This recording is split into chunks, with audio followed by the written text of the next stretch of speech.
और यदि उन मूर्ख कौरवों ने तुमसे युद्ध किया तो उनका समूल विनाश हो जाएगा।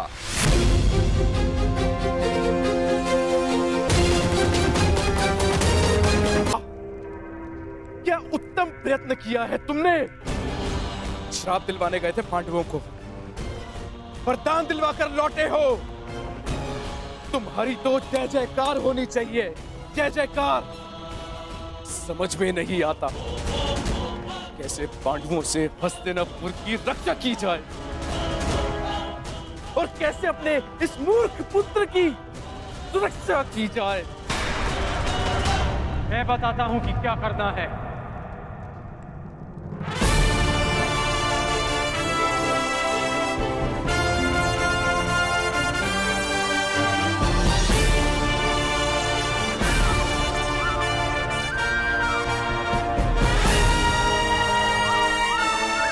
वही करना है जो गांधार राज युवराज को कभी नहीं करने देना चाहते हैं।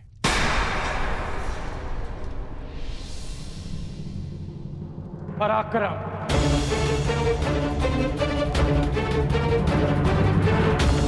यदि अर्जुन अपनी शक्ति बढ़ा रहा है तो हस्तिनापुर को भी अपना बल बढ़ाना चाहिए।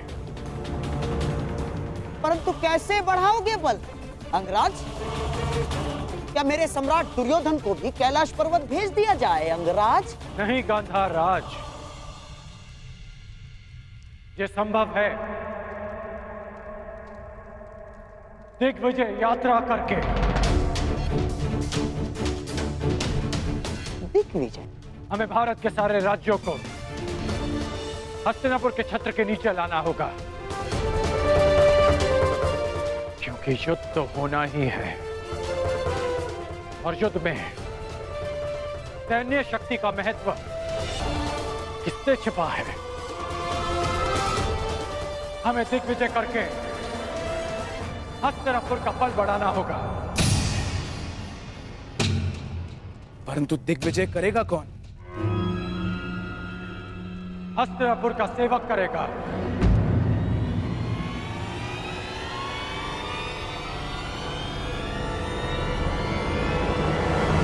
मैं करूंगा दिग्विजय यात्रा। यदि अर्जुन तपस्या से शक्ति प्राप्त करेगा तो मैं अपने पराक्रम से हस्तिनापुर का बल बढ़ाऊंगा।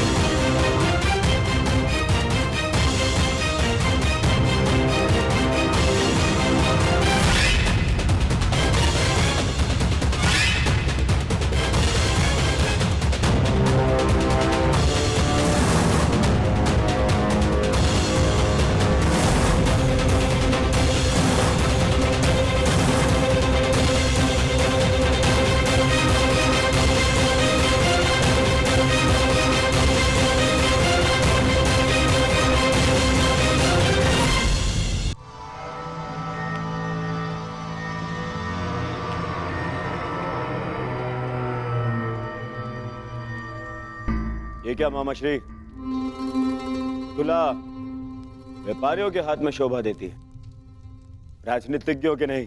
राजनीति दुनिया का सबसे कठिन व्यापार है मेरे प्यारे सम्राट। जहां शत्रु का लाभ और अपनी हानि ठीक से तोली नहीं गई तो पराजय का मुख देखना पड़ता है दुर्योधन। जैसे जैसे ये तुला, जिसकी एक ओर 100 कौरव और दूसरी ओर 5 पांडव। परंतु अभी तक इस तुला का संतुलन बना हुआ है दुर्योधन।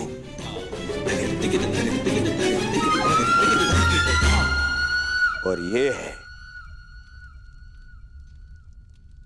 दिग्विजय, और दिग्विजय के पश्चात शक्ति का संतुलन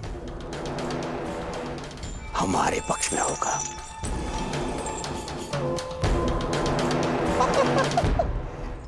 समझोगे मेरे प्यारे सम्राट? राजनीति तुम्हारे बस का व्यापार नहीं ना।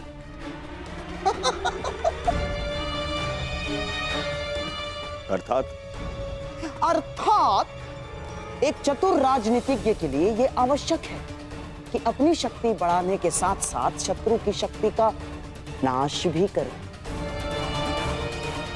तुला का भार अपने पलड़े की ओर करने के लिए यह आवश्यक नहीं है कि अपना भार बढ़ा लिया जाए। शत्रु का भार कम करके भी यह सब किया जा सकता है दुर्योधन।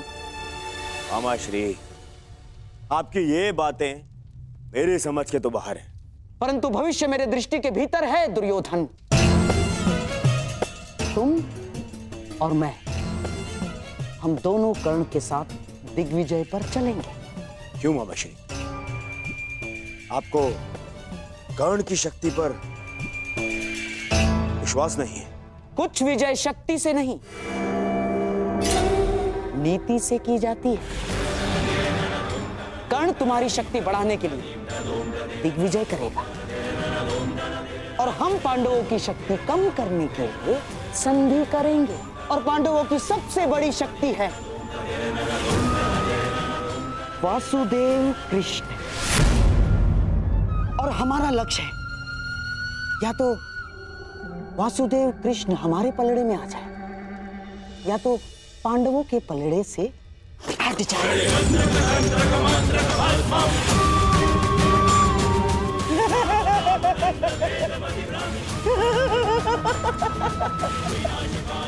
बस इतना कर लो मेरे प्यारे सम्राट, तो सदैव के लिए भारतवर्ष तुम्हारा। वासुदेव कृष्ण।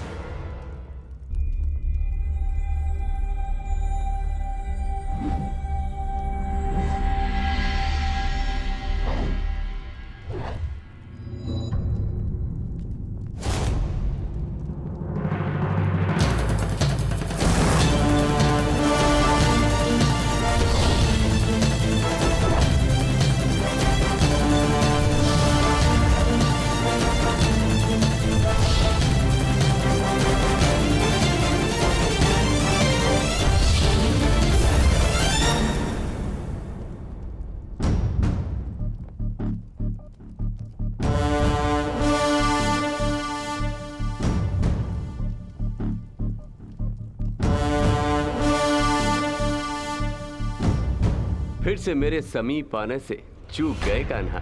चूंकि आपकी दृष्टि है ही इतनी तीक्ष्ण दाऊ।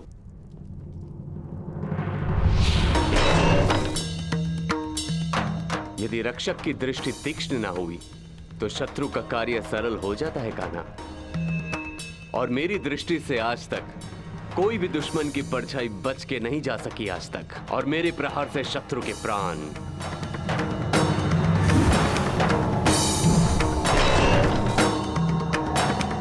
और यदि कोई ऐसा वीर आया जिसे आक्रमण करने से ना रोक सके तो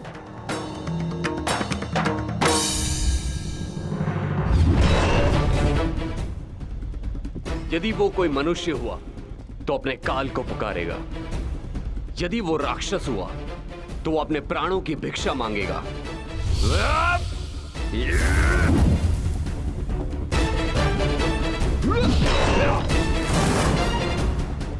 और यदि वो देवता हुआ तो वो पछताएगा कि उसने अमृत पान क्यों किया। और यदि आक्रमण करने वाला देव दानव मनुष्यों से अधिक शक्तिशाली हुआ तो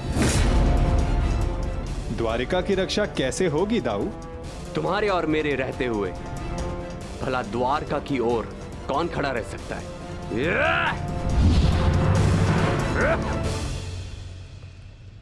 और यदि ऐसा कोई हो जो आपके और मेरे समक्ष खड़ा हो सके तो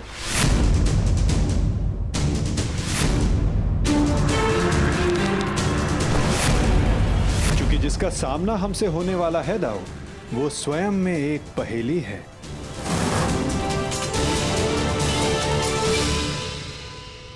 कब कौन समक्ष आ जाए कुछ कहा नहीं जा सकता दाऊ।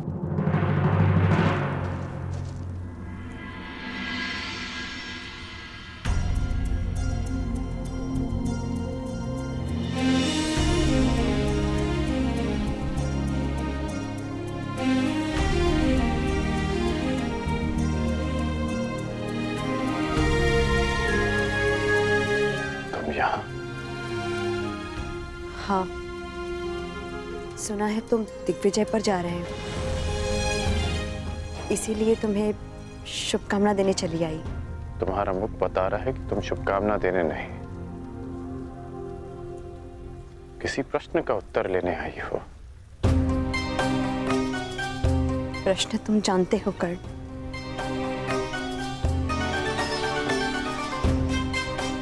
जानता हूं कि मेरा लक्ष्य क्या है, कि मैंने एक महान परिवर्तन का वचन दिया था। वैशाली, मैं उसी परिवर्तन की आशा में दिग्विजय पर जा रहा हूं।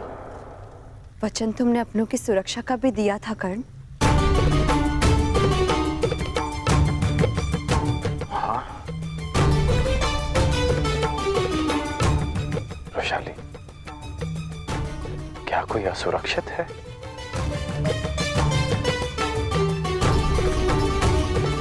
किसी को उसके अधिकारों से वंचित किया गया है क्या?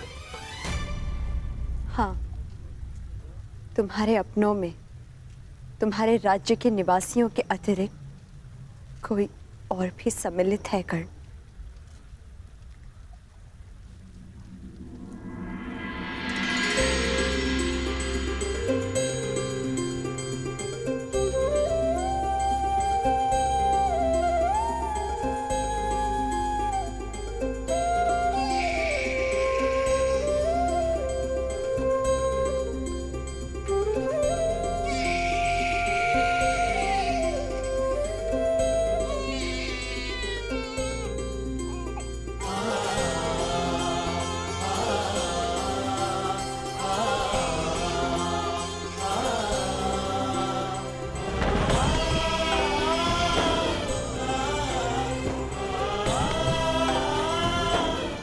आपका पुत्र अंगराज।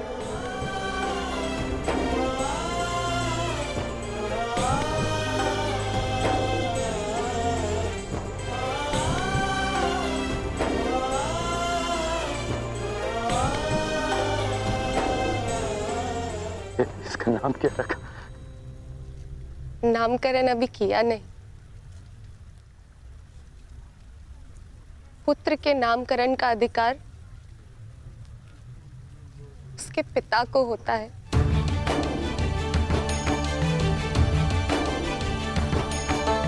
मेरा मानना है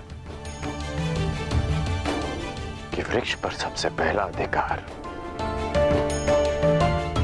भूमि का होता है, बीज का नहीं।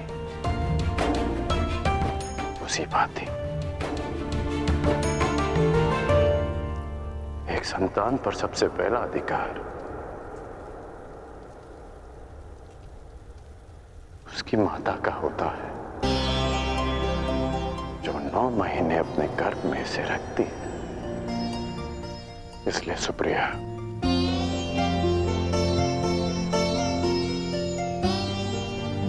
इसका नामकरण तुम करोगी।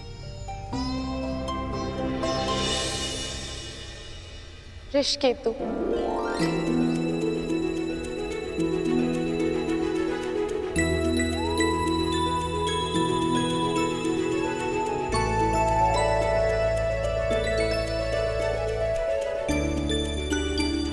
उस वृषाली के नाम पर जिसके त्याग के कारण मैंने आपको पति के रूप में पाया, मैं उसका नाम अपने पुत्र को देना चाहती हूँ।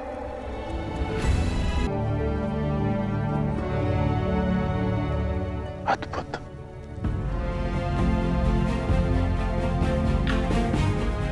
ये नाम सदा इसे परिवर्तन का मार्ग दिखाता रहेगा।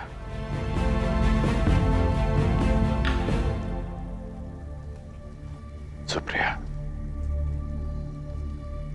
मैं नहीं जानता कि दिग्विजय पूर्ण होने में कितने वर्ष लगेंगे,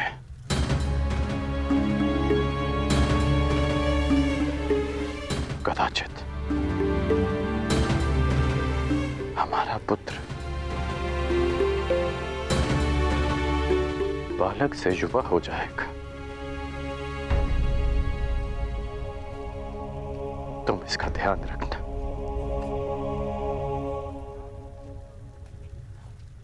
इसे कर्ण मत मनने देना।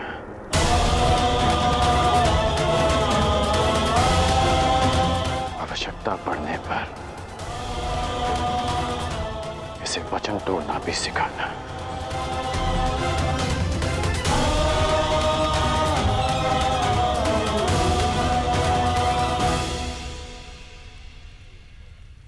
परंतु युवराज के लिए आप दिग्विजय पर क्यों जा रहे हैं? मैं युवराज के लिए नहीं, परिवर्तन के लिए जा रहा हूं। मेरी इच्छा है कि मेरी संतान एक नए भारत में पले, परिवर्तित भारत में, जहां कोई अन्याय ना हो, अत्याचार ना हो, कोई भेदभाव ना हो, जहां श्रेष्ठता जन्म से सिद्ध ना हो, अपितु कर्म से सिद्ध हो, जहां किसी और कारण को नियमों में भंग कर एक स्त्री का चीरहरण ना देखना पड़े।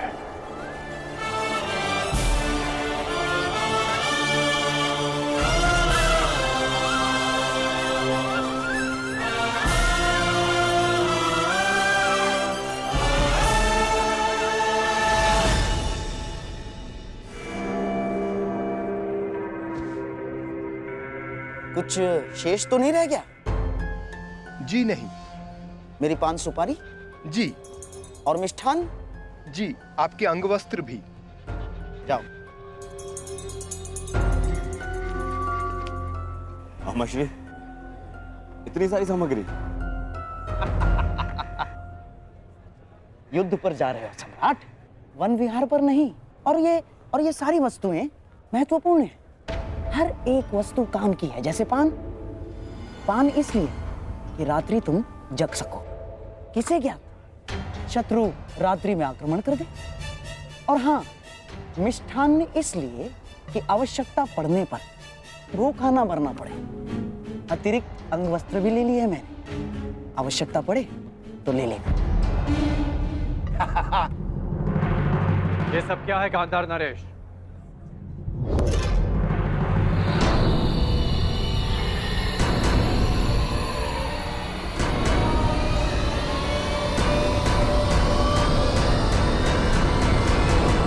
ये कैसा प्रबंध है?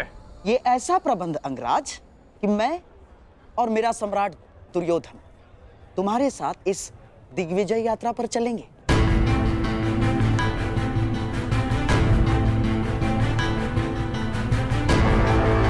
परंतु इसकी क्या आवश्यकता है? आवश्यकता है अंगराज, आवश्यकता है। तुम उन राजाओं पर विजय तो पालोगे, परंतु उनके समक्ष संधि की शर्तें कौन रखेगा? मैं। और हस्तिनापुर के प्रतिनिधित्व के रूप में मेरे दुर्योधन के समक्ष वो समर्पण करेंगे। मामाश्री,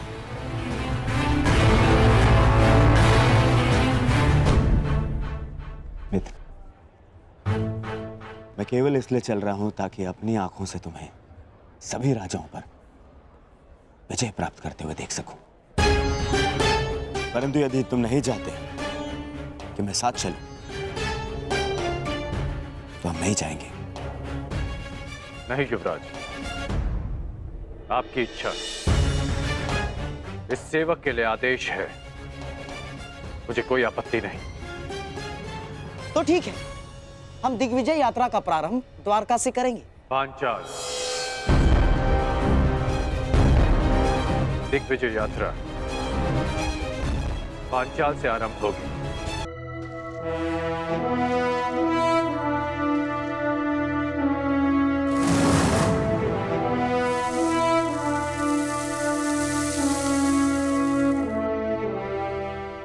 अब भी एक महत्वपूर्ण अस्त्र पाना शेष है पार्थ, पशुपतास्त्र।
इतनी शीघ्रता नहीं। मेरा लक्ष्य तुम्हें हानि पहुंचाना नहीं है, मुझे मार्ग दो। मार्ग में आए हो तो बिना युद्ध किए नहीं जा सकते। जो कुछ उस कुरु सभा में हुआ, उसके पश्चात पांचाल विष उगलने को तैयार होगा, और इससे पहले पांचाली के पिता अपनी पुत्री के अपमान का प्रतिकार करें।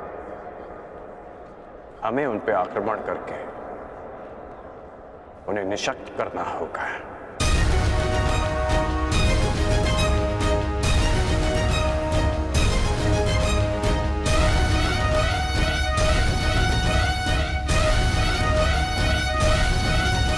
मामाश्री, शत्रु का पलड़ा अभी हल्का हो या बाद में, हमारा पलड़ा सदैव भारी रहेगा, क्योंकि हमारे पास कर्ण है।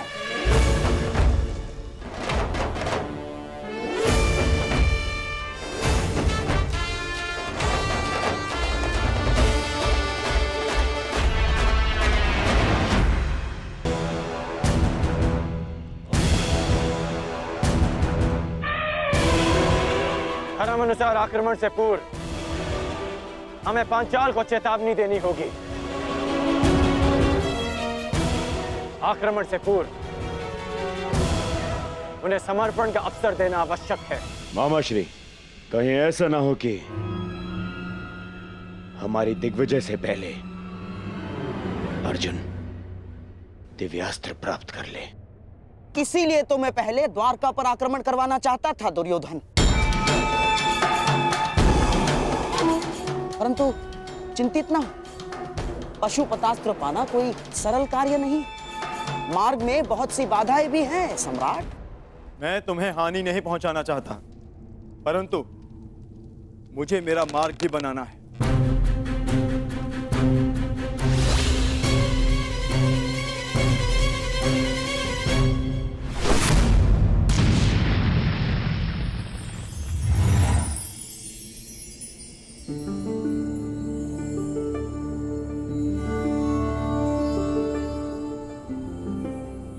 मैंने आज तक तुम जैसा मनुष्य नहीं देखा, इतना हठी परंतु इतना चैतन्य। तुम्हें मार्ग देकर मुझे आनंद की प्राप्ति होगी।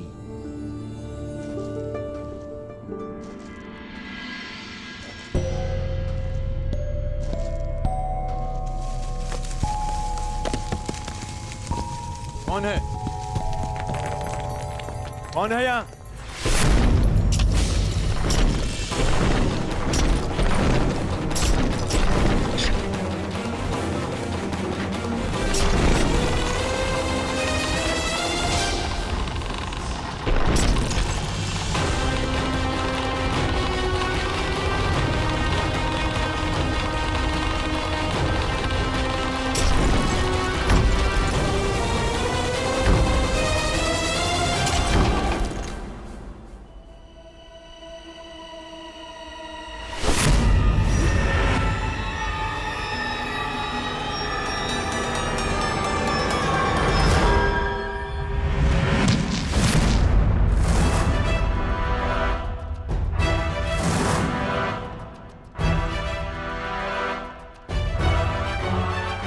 ये तो महागुरु परशुराम के शिष्य का संदेश है, परंतु किसका? द्रोण का, भीष्म का, या फिर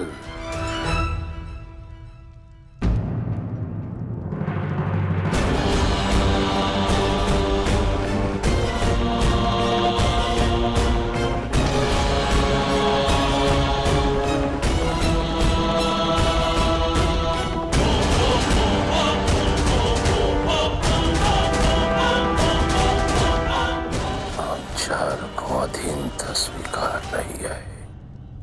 वो दुर्योधन भूल गया कि युद्ध में उसका और उसकी सेना का क्या परिणाम हुआ था।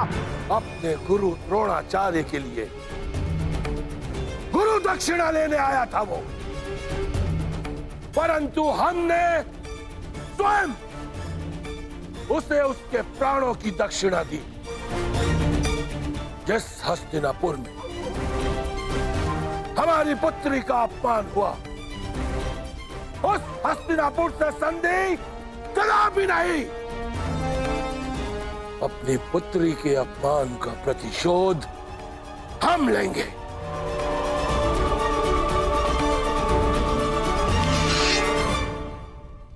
यह पांचाल नरेश द्रुपद हस्तिनापुर के विरुद्ध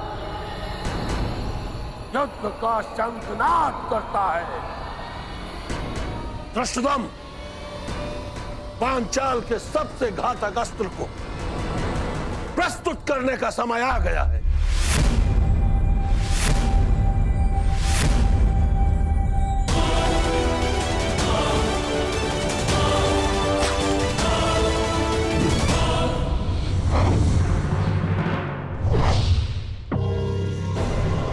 मुझे लगता है कि अपने दामाद पांडवों का परिणाम देखकर पांचाल नरेश संधि कर ही लेंगे। मुझे विपरीत उत्तर की अपेक्षा है युवराज।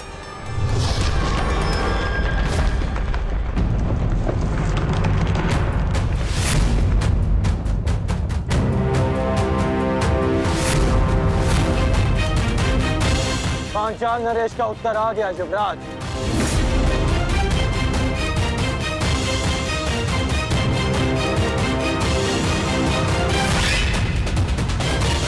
शांति सदा युद्ध से श्रेष्ठ होती है।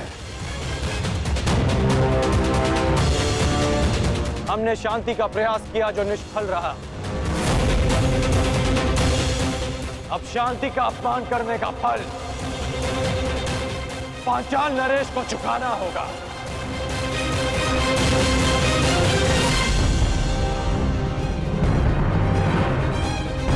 अब जब युद्ध निश्चित है अंगराज, तो सावधान रहना। कदाचित आपने पांचाल के मायावी योद्धा के विषय में नहीं सुना है। मायावी योद्धा? हाँ अंगराज, मायावी योद्धा द्रुपद की सबसे बड़ी शक्ति।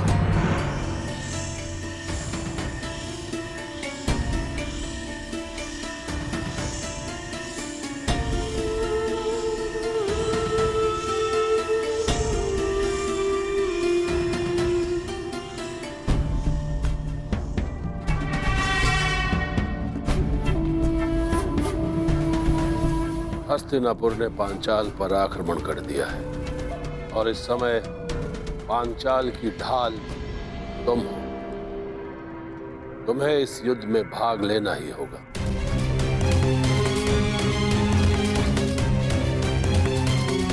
गहरे काले वस्त्रों में योद्धा नहीं, अंधकार है वो। जहां जाता है शत्रु के दल में अंधकार फैला देता है वो। तो फिर आज इस अंधकार का भी अंत होगा गांधार नरेश। सामान्य योद्धा नहीं है वो अंगराज। उसकी उपस्थिति मात्र से शत्रु योद्धाओं में पराजय का भय बैठ जाता है। शत्रु के चैतन्य को अंधकार में बदल देता है वो। उसका मुख आज तक किसी ने नहीं देखा अंगराज।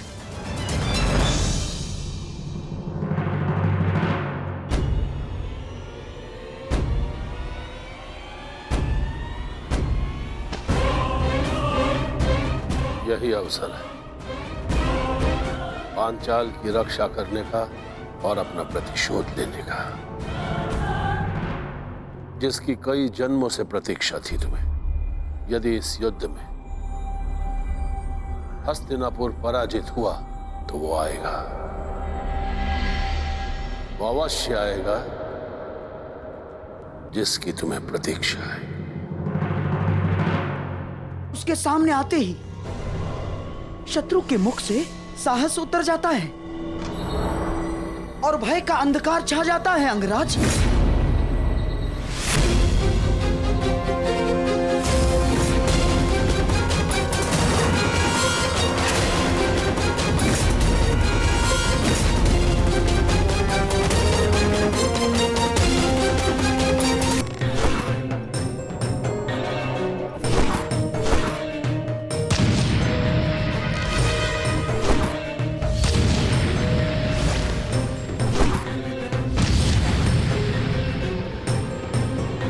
चट्टान पर बाणों का प्रभाव क्यों नहीं हो रहा? अवश्य ये कोई माया जाल है।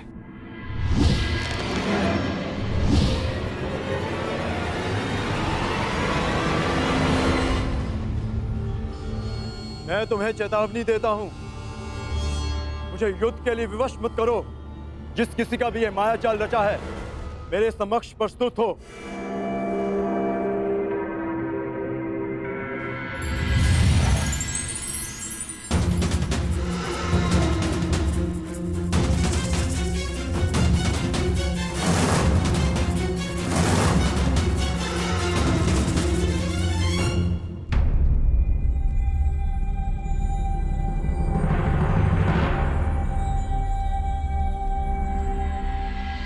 हस्तिनापुर ने पंचाल पर आक्रमण कर ही दिया। यदि हस्तिनापुर की सेना आई है तो वो भी जरूर आएगा, वो जिसकी मुझे वर्षों से प्रतीक्षा है। आप युद्ध कीजिए। हस्तिनापुर को अंधकार के गर्त में पहुंचाने के लिए आपका योद्धा उचित समय पर प्रस्तुत हो जाएगा।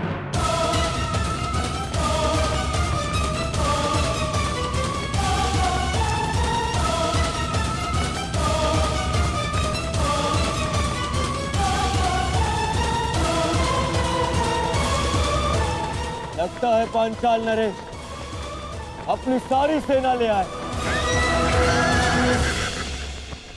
तो आज पांचाल की सारी सेना का नाश होगा।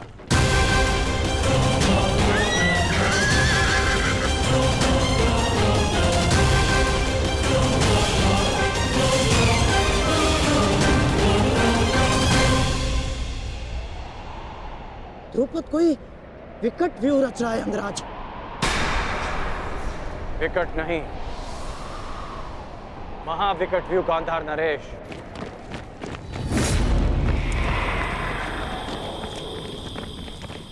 ठीक से देखिए।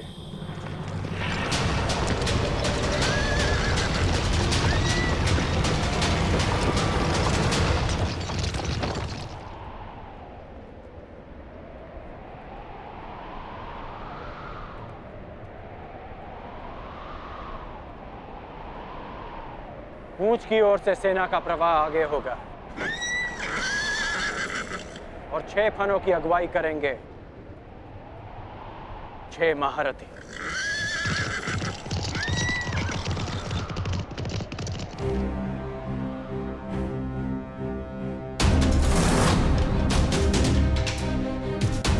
ये शेषनाग व्यूह रच रहे हैं।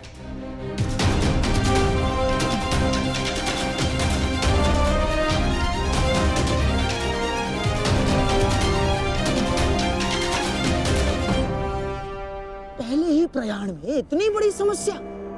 हम वन भ्रमण पर नहीं, दिग्विजय पर निकले हैं गांधार नरेश। दिग्विजयों का सामना तो करना ही होगा।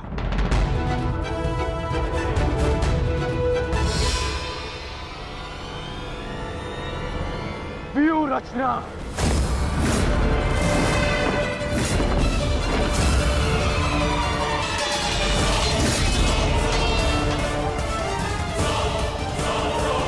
शेषनाग व्यू का उत्तर है गरुड़ व्यू।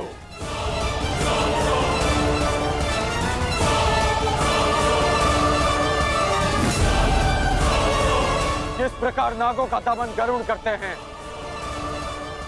उसी प्रकार हमारा व्यूह पांचाल की सेना को छिन्न भिन्न कर देगा। अद्भुत मित्र, अद्भुत। पांचाल नरेश, ये हस्तिनापुर की ओर से अंतिम चेतावनी है। अंतिम अवसर है आपके पास। युवराज दुर्योधन से संधि कर लीजिए। वही दुर्योधन ना जो पिछले युद्ध में हमारे हाथों बंदी बना था। वो दुर्योधन मित्रता के योग्य नहीं है। जिन कौरवों के हाथ हमारी पुत्री यज्ञासिनी के आंचल तक पहुंचे हैं, उन हाथों से संधि नहीं, अपितु उन हाथों का नाश होना चाहिए। अब मेरी भी अंतिम चेतावनी सुन लो अंगराज। तुम्हारा भला इसी में है कि लौट जाओ, अन्यथा जिस प्रकार चक्की में चने के साथ धुन भी पीसी जाती है, उसी प्रकार इस दुर्योधन के साथ तुम्हारा भी नाश होगा।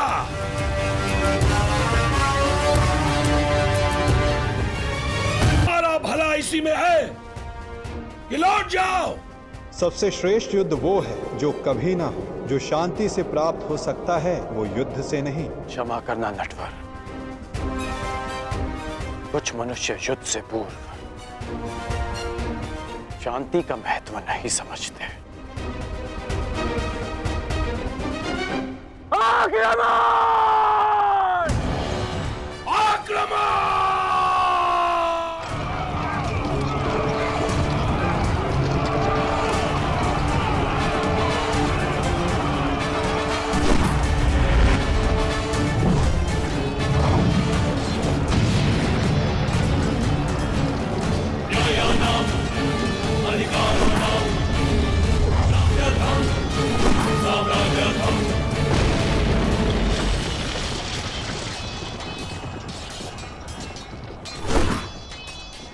आज मैं और मेरा पुत्र इसी रणभूमि में द्रौपदी के अपमान का प्रतिशोध लेंगे। आज पांचाल की पांचों नदियां कौरव सेना के नाश की साक्षी बनेगी।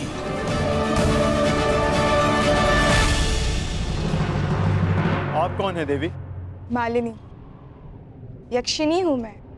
क्या चाहिए आपको?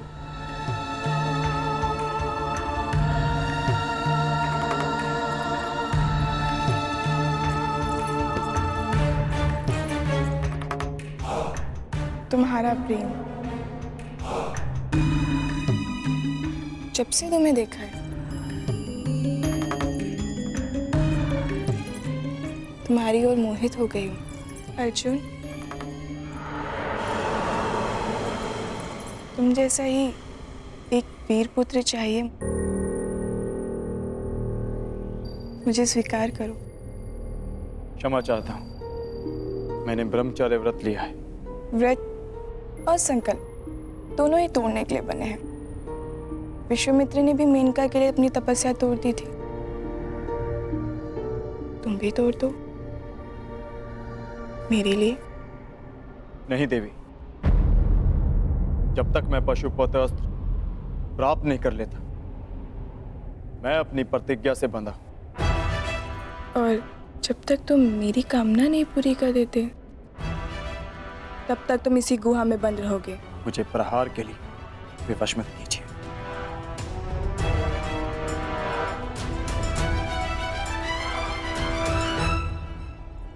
प्रयास करो। स्त्री पर अस्त्र उठाना क्षत्रिय धर्म नहीं, परंतु जो स्त्री काम वेश में आकर पुरुष का धर्म भंग करना चाहे, जिसे मर्यादा का ज्ञान ना हो, जो अपनी ही काम पूर्ति के लिए अपनी शक्तियों का दुरुपयोग करे, उसे राक्षसी माना गया।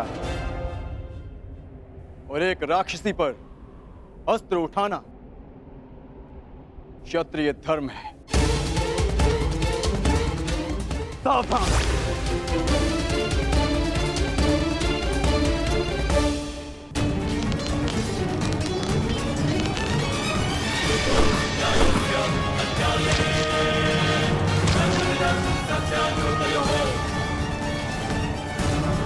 पांचाल नरेश, आप भूल रहे हैं कि मैंने किससे शिक्षा ली है। कदाचित आपने मुझे स्वयंवर में अपने कौशल प्रदर्शन का अवसर दिया होता तो आज आप मुझसे युद्ध करने का दुस्साहस नहीं करते।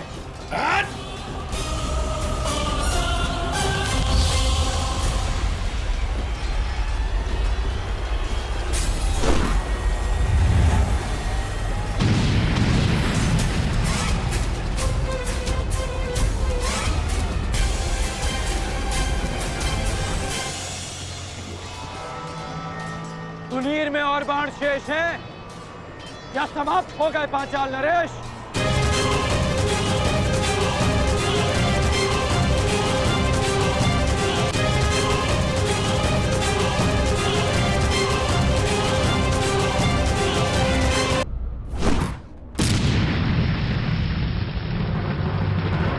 सुनीर में और बाण शेष हैं या समाप्त हो गए पांचाल नरेश? सम्राट, एक बात तो माननी पड़ेगी, तुम्हारे इस मित्र कर्ण का कोई तोड़ नहीं ना। कर्ण का कोई सामना कर सकता है तो वो केवल अर्जुन है, परंतु पता नहीं पशुपतास्त्र की यात्रा में अब वो किस मोड़ पर होगा।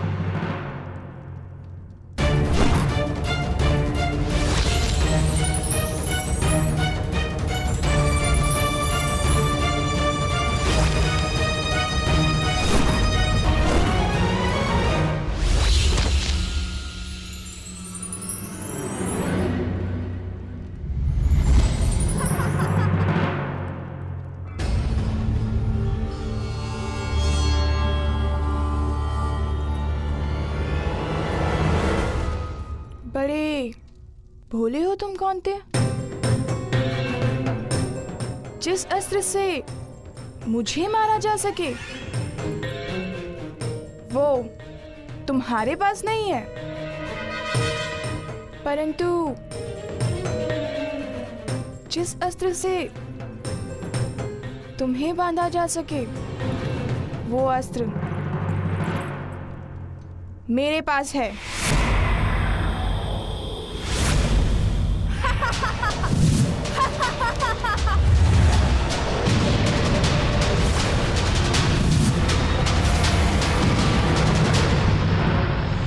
साधारण नारी नहीं हूं मैं, यक्षिणी हूं, वरदान प्राप्त यक्षिणी।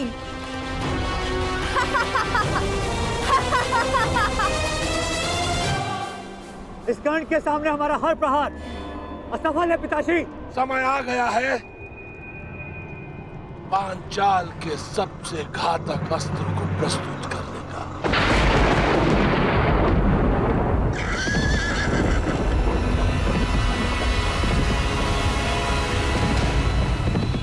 अब भी समय है पांचाल नरेश, हस्तिनापुर की अधीनता स्वीकार कर लो।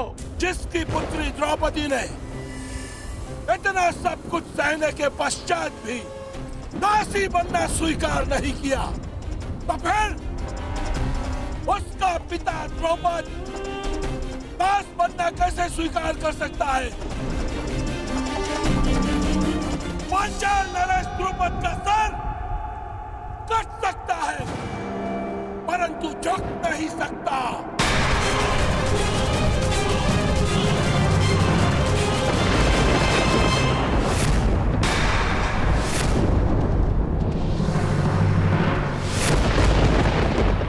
मुझे युवराज दुर्योधन के चरणों में राजाओं के मस्तक चाहिए,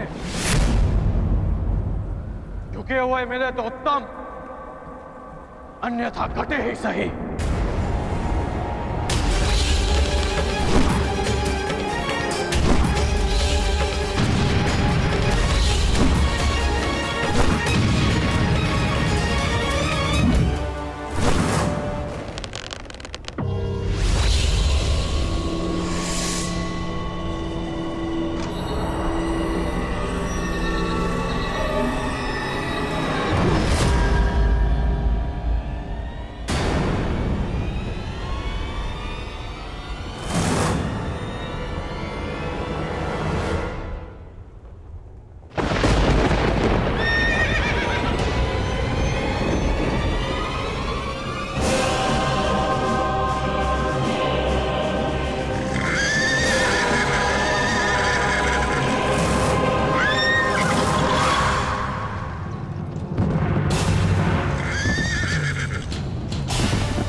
कैसा अंधकार है,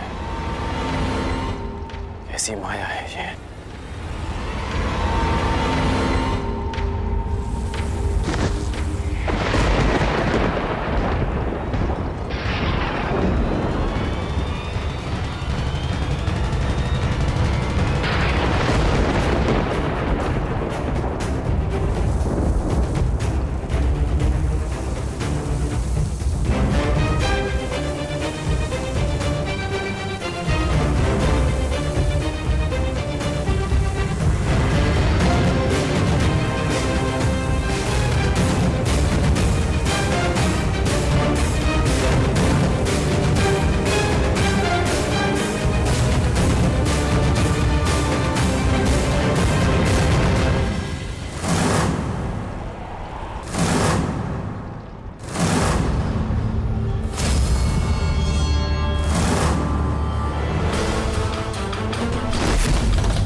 क्या हुआ अंगराज?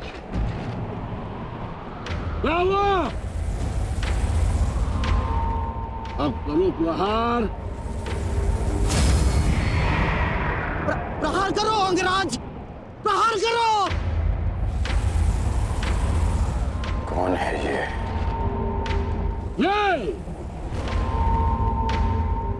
ये द्रुपद का वार। पांचाल का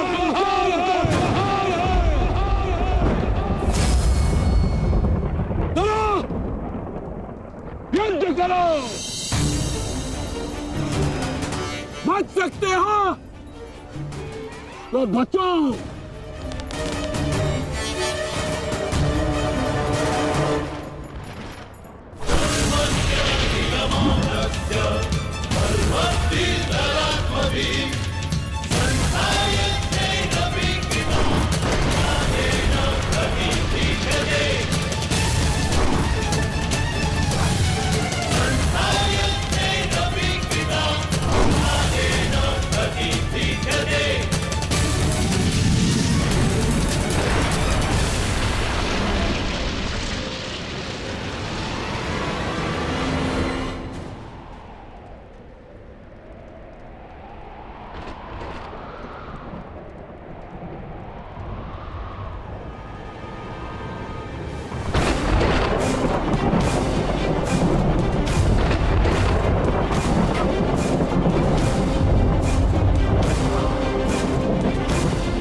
स्त्री है।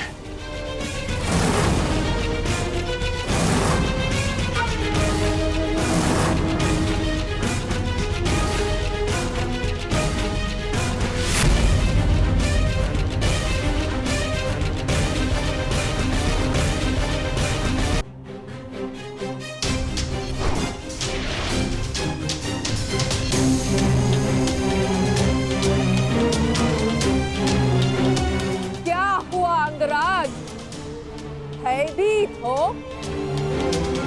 युद्ध करो। एक स्त्री पर अस्त्र उठाना किसी भी योद्धा के धर्म के विरुद्ध है।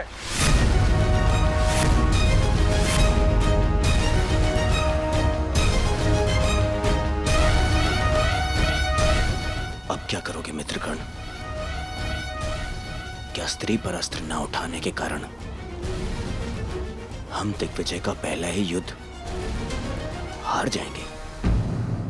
रुको मत अंगराज, युद्ध करो, क्योंकि जब तुम युद्ध करोगे तब तुम पराजित होगे, और जब हस्तिनापुर पराजित होगा तभी वो आएगा, तभी वो आएगा।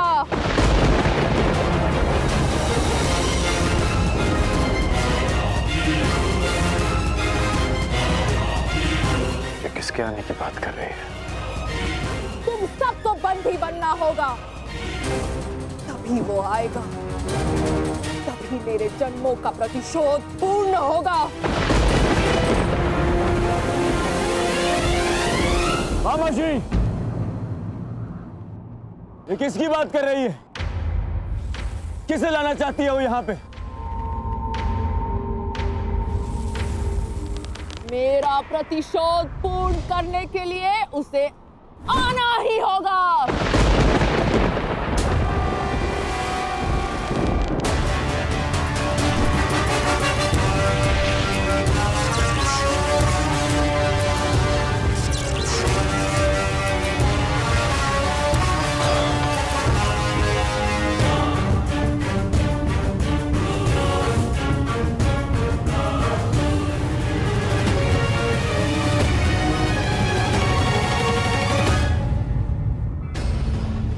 दिव्य कवच तुम्हें प्रहार से बचा सकता है अंगराज, परंतु कब तक? तुम्हें हारना ही होगा। कौन हो तुम वीरांगना? और किसके आने की बात कर रही हो?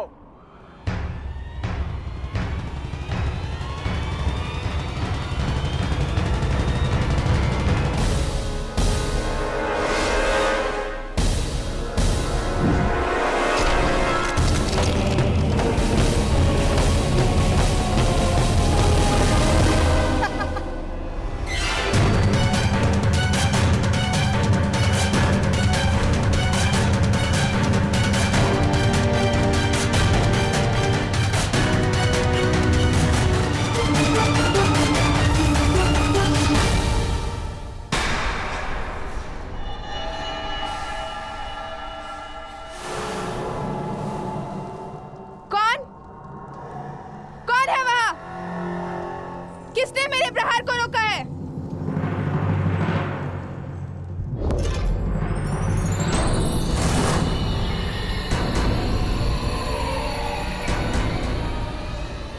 इंद्रदेव, आप? पर आपसे तो मेरा कोई बैर नहीं। मेरे पुत्र से बैर कर कर तुमने मुझे अपना बैरी बना लिया।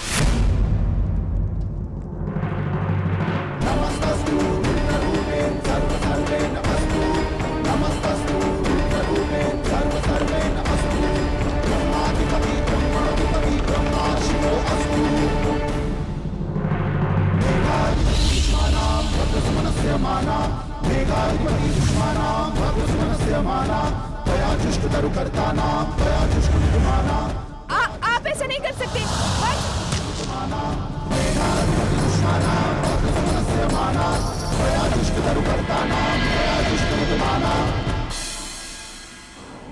बताओ कौन हो तुम?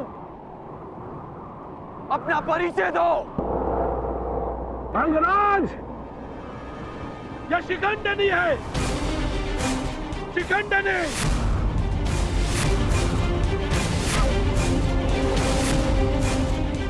मेरी पुत्री।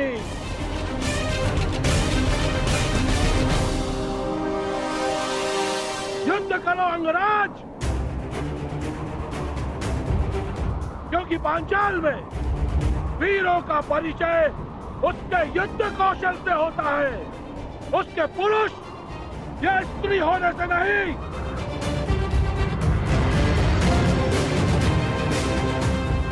और यदि लड़ने का साहस नहीं है तो बुलाओ उसे, मेरे सामने लाओ। मैं एक स्त्री पर अस्त्र नहीं उठा सकता, और ये पता नहीं किसे लाने की बात कर रही है।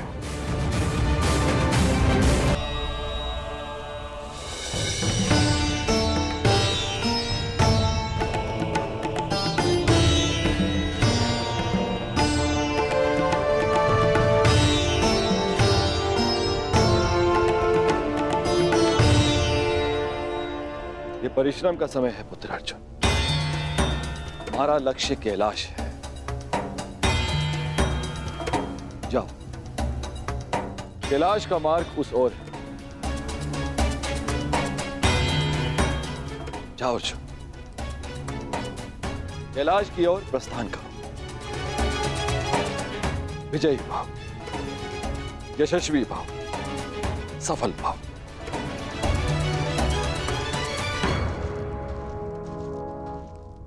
अपने पुत्र के मार्ग से मैंने बाधा हटा दी। अब अपने पुत्र के शत्रु के मार्ग में बाधा उत्पन्न करना ही मेरा लक्ष्य होगा। सावधान कर। देवराज इंद्र अपना प्रतिशोध लेकर रहेगा। कर्ण, प्रहार करो। यदि तुमने प्रहार नहीं किया तो मैं प्रहार करूंगा। नहीं युवराज, नहीं।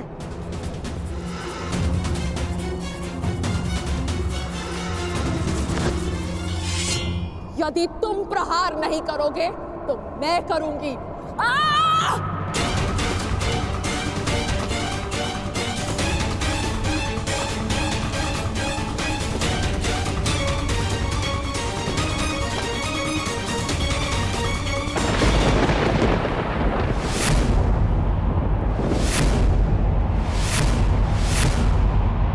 आ गया वो।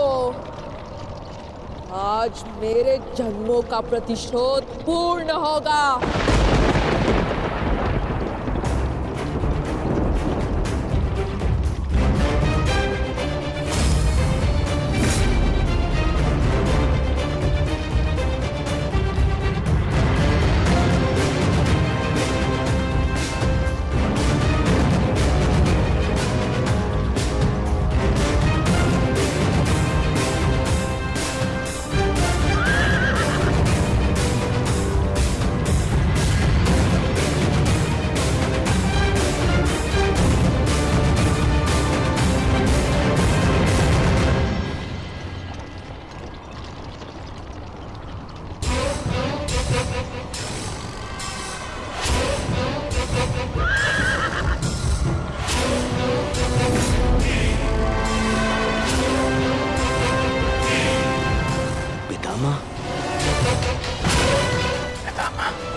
आ गए भीष्म।